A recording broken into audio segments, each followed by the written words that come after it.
Ciao Juventini of the world, my name is Giuseppe, welcome back on the channel, I hope you're all doing well. Tomorrow we play against Atletico Madrid, 3 p.m. Italian time, and I can't wait. I always told you, Nuremberg, Brest, and especially the game in family 2 times 30 minutes, not even, because there was that pitch invasion. Well, they were important to see the progresses in terms of physical condition, but can we really be serious about analyzing them? No, not that much. I always told you, Atletico Madrid will be an important test. First of all, because it's an international team.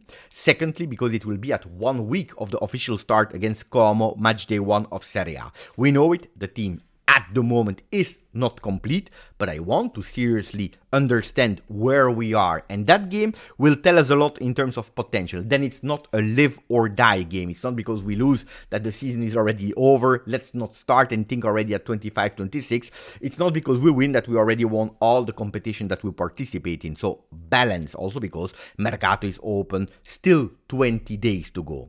In today's video, more than sharing breaking news, etc., I will give you an update about important names, Nico, Gonzalez, Sterling, Koopmeiners, etc., but it will be more a reflection video. It's Saturday, I hope you have a bit more time. I hope you enjoyed this opinion reflection video. So put a maximum of like if you didn't yet. Please continue to support the channel by subscribing and also writing, telling me your opinion, that I'm always super happy to read. Like this morning, for example, if I'm late, it's because I was reading a few comments on the YouTube section and answering to some of the loyal GJustjuve fans or Juventini of the world. Let's start the video. Speaking about the game of tomorrow, Atletico Madrid, Juventus, I will, of course, do a watch-along if the game is available. I think yes. I hope they continue to do it or on the site or on YouTube. And I will do the post-game where we'll understand a lot. But what I'm really curious about is the squad list. The squad list of this preseason have been probably the most revealing things of Juve. More than the journalists, more than the papers, more than GJustjuve speaking about Juve. The squad list have told us so much in terms of who has been called up and especially who has not been called up. And when we saw the last time that we were playing against Juve Next Gen, only 16 players called up and 3 goalkeepers, which means 13 field players only. Of course, we know logically, or it should be, that we have more players called up this time to travel to Sweden. By the way, speaking about Sweden, big hello to all the Swedish Juventus community, because you are a lot, always the top 5 that are watching and following the channel, so thank you. Big up to you guys, you are just epic and fantastic. So enjoy the game for the people that are traveling there tomorrow. And we need to understand who will go be added to these games. Of course, Rui and Savona will be added because they are now totally first team players, but who else? And as we lost Todibo, the question is immediately, will they be added? Jallo, Rugani, Facundo Gonzalez, question mark. And then offensively, because we were not able yet to bring one in our team, will Chiesa be there? As we saw him yesterday, the day before, always when we see these pictures, he's participating, he's laughing, he's smiling. That last Instagram post where we all saw him with these bianconero bubbles, where we're all asking ourselves, what does that mean? We don't know. Well, according to the last rumors, especially Il Bianconero, Federico Chiesa will not be called up, like Jallo should not be called up, Milik will not be called up, but not that much because it's not part of the team, but more because he still needs to continue his rehab, because he comes from a long injury, or at least right before Euro 2024. By the way, you see the ball here? I participated to creating an own private league for Euro 24 on 433.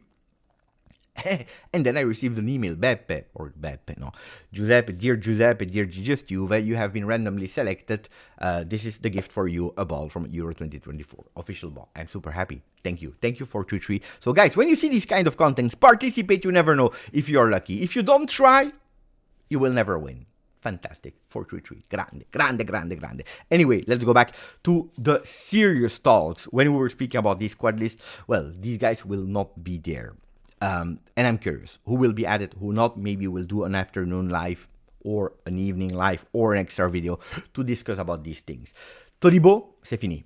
It's over. It's over. We saw him in the plane. We saw him also being announced by West Ham.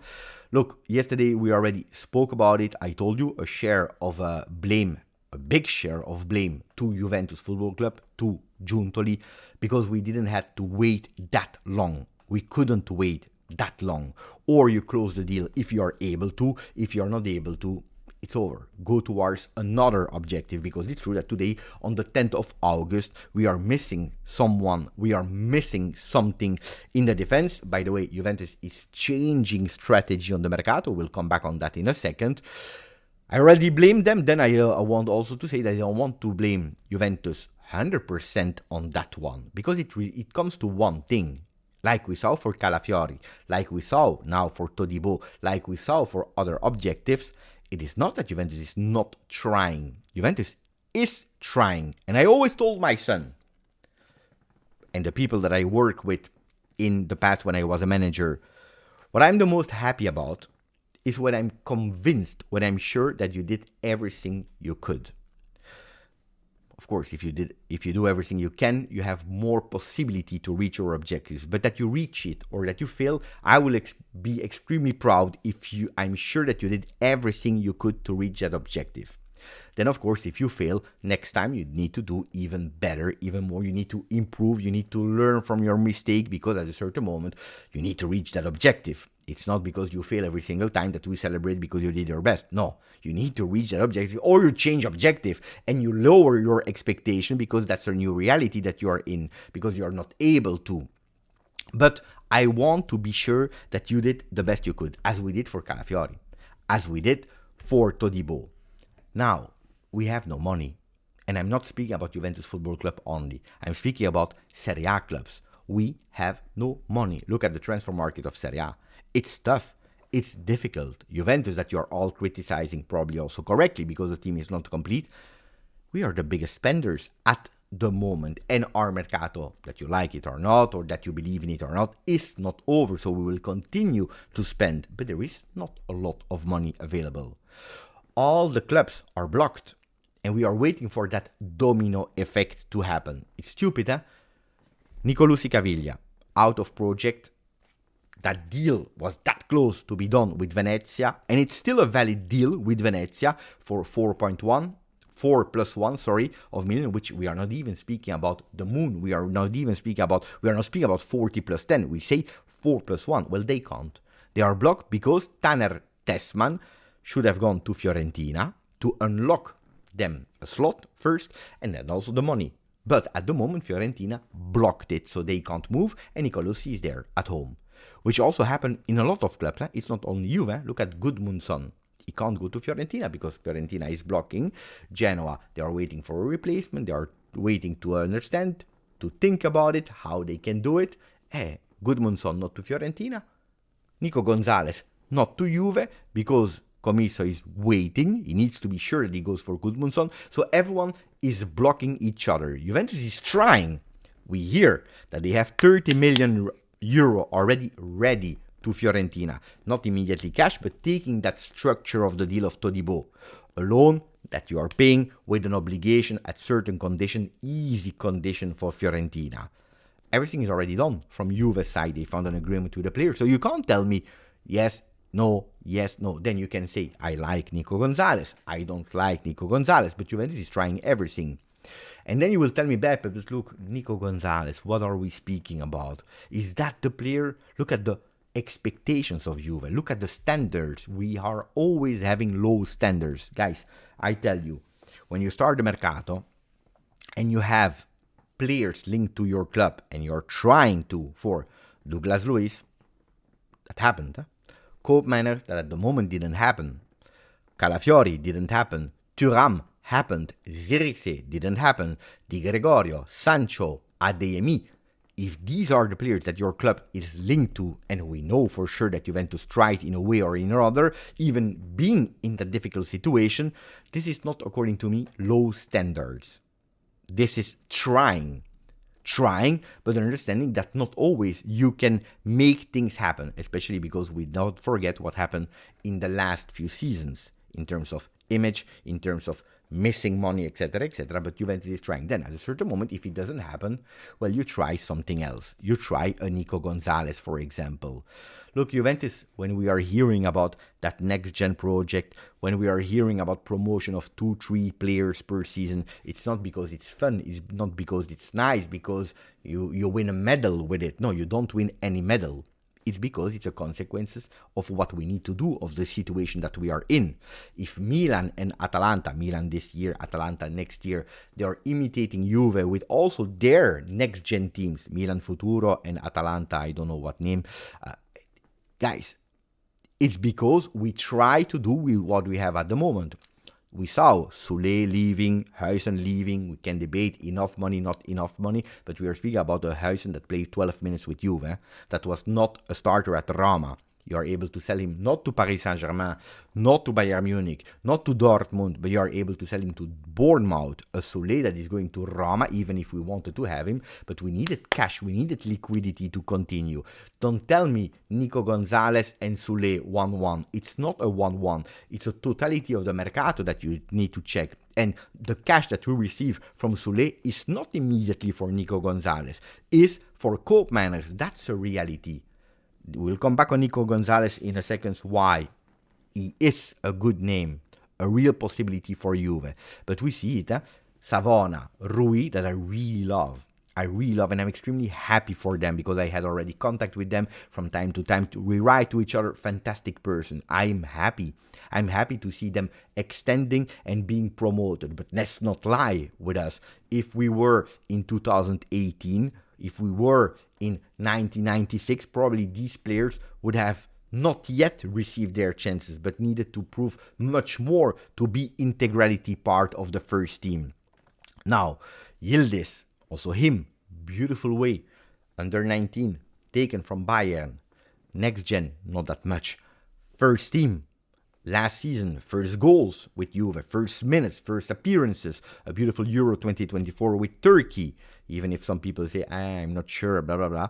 But now it's time for him also to show on the field. Contract negotiation with Yildiz, and probably by consequence also the change of number has been taken to September. So after the transfer market, we will take care of the contract of Yildiz to find an agreement, which means also probably that this season he will continue with the 15, where next season maybe we can go with the number 10 for Yildiz. So on that one, some people will be happy, some people will be pissed off, especially the people that bought the shirt with the number 10 of Yildiz.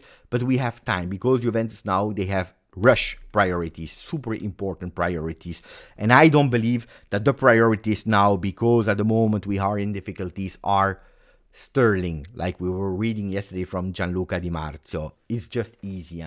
Go on Google and you type in salary of Sterling and you will understand.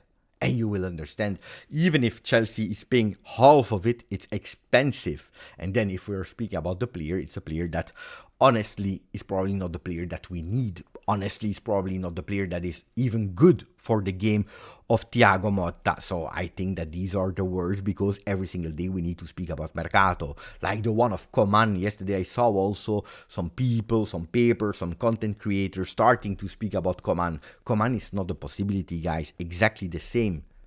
Bayern, okay, they are open for a loan.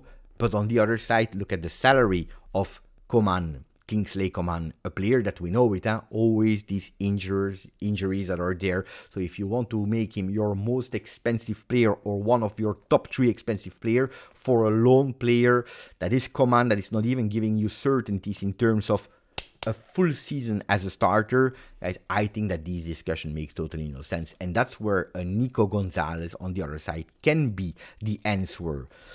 Because I hear a lot of, I'm not happy, I don't want. I tell you, honestly, 30 million euro for Nico Gonzalez is probably a bit too much, according to me, Beppe. But on the other side, if you're really looking at things, it's a player that plays in Serie A since 3 seasons. It's a player that played in Bundesliga for 3 seasons. Stuttgart first, Fiorentina then. It's a player that if you're looking at the stats, well, it's not that bad. In Serie A, 125 games, 38 goals, 19 assists. If you're speaking about all competition in the last 3 seasons, it's a player that is also a starter in some games with the Argentinian national team. Already played 39 apps with Argentina, 5 goals, 3 assists, able to play there on the left side, because with Argentina he's playing on the left, while at Fiorentina he's playing on the right. So also there, versatility for Nico Gonzalez, national team player, experienced player. Oh guys, all these kind of things are saying, maybe it's not that bad as a player.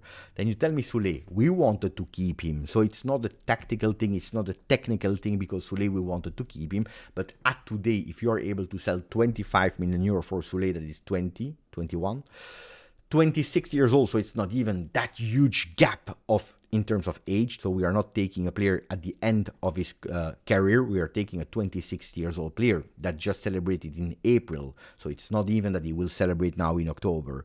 So we have one more year of 26 for Nico Gonzalez. I can understand it. It's probably not as bad as we want. Of course, we were told Sancho, Adeyemi, these kind of big names in terms of bankability, in terms of PR, and then you go to Nico Gonzalez where you say, we are lowering our standard. But on the other side, is it really lowering our standard, or are we going for a player that could possibly be functional, extremely functional for Thiago Motta?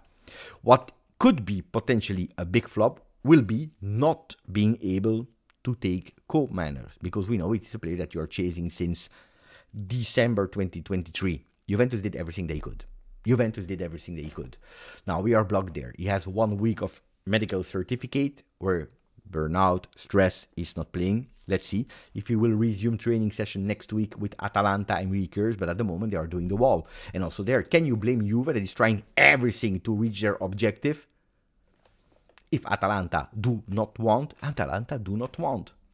If Atalanta, and according to me, they are really doing bad here. They are managing that situation really badly.